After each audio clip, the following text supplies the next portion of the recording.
This is Alan Farley from FX Empire. Facebook has risen 23% in the last 2 weeks, along with the broad market. Let's take a look back at the stock, starting with the monthly, so we can see the good news first. Well, here's the good news. As you can see, the stock has gone down to the 50-month moving average in 2018, again in 2020. It looks like almost the same thing right here. Now, the difference is here we have this rounded reversal on the 50-month. Here we have a rounded reversal, a very quick reversal on the 50-month. And here we have a bounce that's still below the 50-month. But if we happen to clear it, say in April, and we're back up here, well, it's going to look a lot like this and this. But now let's move into much closer time frames where all the problems are. As you can see, the stock broke out. It actually broke out around above the 2018 high, which is right here in May of 2020. Entered this two-legged rally, first getting up to about 300 and then climbing up to about the 385 level in September of 2021. Now, it sold off in the fourth quarter, coming down to about the 310 or the 300 level, testing that, entering this sort of boxy rectangular pattern.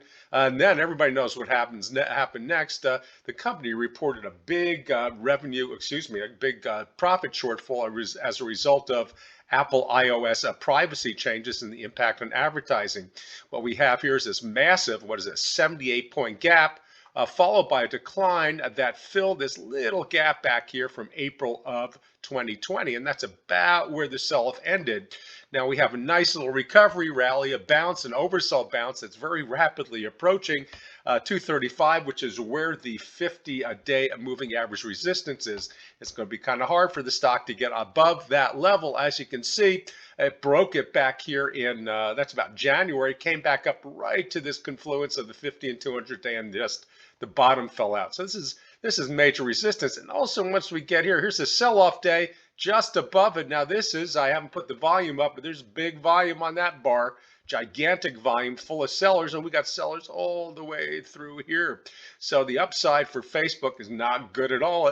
Maybe someday it does fill that gap, but it's not going to do it overnight. So I think the best thing for traders and even some investors, for traders, definitely start to think about taking profits. For investors, you may want to think about not, if you don't want to close your position, at least trimming your position to get ready for testing back at the 200 and perhaps even below the 200 level in coming weeks.